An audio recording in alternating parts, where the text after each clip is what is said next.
अस्सलामुअलैकुम। Then versus then, ये दोनों देन आपको बोलने में एक जैसे लगते होंगे, लेकिन इनका इस्तेमाल एक दूसरे से बिल्कुल मुख्तलिफ है। पहले हम बात करने जा रहे हैं यूज़ ऑफ देन, THEN की। Then is generally used as a reference of time to indicate that something happened or after something. ये हम तब इस्तेमाल करते हैं, ठीक है, जब ऐसे टाइम को इंडिकेट किया जाता है जब कुछ हुआ, ठीक है, किसी चीज़ के बाद या किसी वक्त के बाद। अब कैसे हुआ, एग्जाम्पल्स के थ्रू मैं आपको बताऊंगा। इस दिन की जो उर्दू आइडेंटिटी होती है वो होती है फिर, ठीक है। मैं उर्दू एग्जाम्पल से आपको इनके बारे में बताता हूँ, क्योंकि उर्दू एग्जाम्पल से आपको पता लग जाएगा कि इसकी पहचान क्या है। तो पहली एग्जाम्पल आप देखें, when I reach Islamabad then I will call you. जब मैं इस्लामाबाद पहुँचूँगा फिर आपको कॉल करूँगा।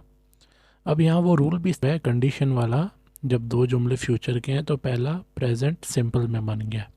इस रूल के बारे में भी मैं आपको बताता चलूँ। मैंने पहले टेंसेस में ये बताया है जब फ्यूचर हम कर रहे थे। जब दो फ्यूचर के जुमले एक साथ आ जाएं तो पहले वाले में विल लगाने की ज़रूरत आपको नहीं है, आप उसको प्रेजेंट सिंपल में कन्वर्ट करेंगे अगर पहले जुमले के साथ ऐसे अल्फाज मौजूद हैं, इफ़ वाले या व्हेन वाले। अब ये व्हेन वाला जुमला था, हमने इसे प्रेजेंट सिंपल बना दिया। अच्छा, यहाँ मैं फिर के लिए देन लगा रहा हूँ, ठीक है, ये चीज़ याद रखें, फिर की पहचान है ये। नंबर 2 देखें, I have to help him then I can go home. मुझे उसकी मदद करनी है फिर मैं घर जा सकता हूँ। अब यहाँ भी देखें फिर के लिए आ रहा है, I have to help him, उसके बाद फिर मैं घर जा सकता हूँ, मतलब उसके बाद। आप फिर को उसके बाद भी कह सकते हैं, उसके बाद, ठीक है, या तो, ठीक है, लेकिन इसकी मेन पहचान फिर है या उसके बाद, आप दोनों लगा सकते हैं। उसने झूठ बोला फिर वो हंसा, he told a lie then he laughed. अब इसमें देखें ये दोनों पास्ट इंडेफिनिट के जुमले थे तो हमने पास्ट इंडेफिनिट बना दिया। तो मतलब ये देन किसी भी स्ट्रक्चर में यूज़ हो सकता है, present, past, future, model of, कहीं भी लग सकता है ये, ठीक है। बस आपने फिर के लिए देन का इस्तेमाल करना है, मतलब पहले एक काम हुआ उसके बाद या फिर दूसरा काम हुआ, ठीक है। अच्छा, अब आपको मैं THAN के बारे में बताता हूँ। यूज़ ऑफ देन, ये जो THAN वाला देन है, इसकी मैं आसान सी डेफिनेशन आपको बताता हूँ। बड़ी डेफिनेशन से आप कंफ्यूज हो जाएंगे, बस आप ये जहन में रखें। Then is used to draw a comparison between two or more items. जब दो चीज़ों से ज़्यादा या दो इंसान भी हो सकते हैं, ठीक है, दो इंसान के दरमियान या दो चीज़ों के दरमियान जब हम कंपैरिजन करते हैं, मवाजना करते हैं, ठीक है, तो हम इसका इस्तेमाल करते हैं। इस देन का मतलब उर्दू में आइडेंटिटी मतलब क्या होगी वो मैं आपको उर्दू एग्जाम्पल से समझाता हूँ। तो आ जाइए एग्जाम्पल्स ऑफ देन की तरफ। THAN, Ahmad is taller than Hasan, Ahmad Hasan से ज़्यादा लंबा है।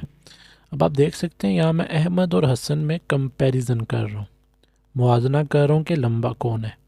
Ahmad is taller than Hasan, ठीक है, तो मैंने यहाँ कंपैरिजन के लिए हसन मतलब हसन और अहमद में कंपैरिजन के लिए लगा दिया देन। उसके बाद देखें, it is more beautiful than I expected, ये उससे ज़्यादा खूबसूरत है जितना मैंने सोचा था, ठीक है।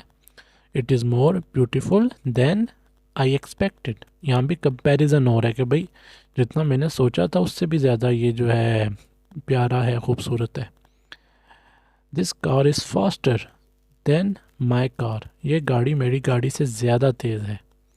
अब यहाँ भी मैंने दो कार्स के दरमियान कंपैरिजन किया, तो कंपैरिजन में देखिए मैंने THAN लगा दिया, ठीक है। तो ये देन बहुत इम्पोर्टेंट है क्योंकि 90% लोग इसमें कंफ्यूज होते हैं और लिखते हुए मिस्टेक कर देते हैं। दोनों में ज़मीन आसमान का फ़र्क है। बोले बेशक सेम तरीके से जाएं, लेकिन इनका इस्तेमाल बिल्कुल एक दूसरे से मुख्तलिफ है। तो उम्मीद करता हूँ आपकी कन्फ्यूजन क्लियर होगी।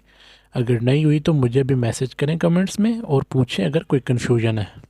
ऐसी मज़ीद इन्फॉर्मेटिव वीडियोस के लिए मेरे चैनल को भी सब्सक्राइब करें और आने वाले वक्त में ऐसी वीडियोस रोज़ाना इंशाल्लाह मैं लगाऊंगा। कोई भी आपके माइंड में क्वेश्चन है तो आप मैसेज करें। डिस्क्रिप्शन में मेरा नंबर मौजूद है, व्हाट्सएप नंबर, अगर आप कोर्स करना चाहते हैं तो रब्ता करें। और डिस्क्रिप्शन में ही मेरे बाकी लेक्चर्स के लिंक मौजूद हैं, एक्टिव, पैसिव, मॉडल वर्ब के, वो जाके लाजमी देखें।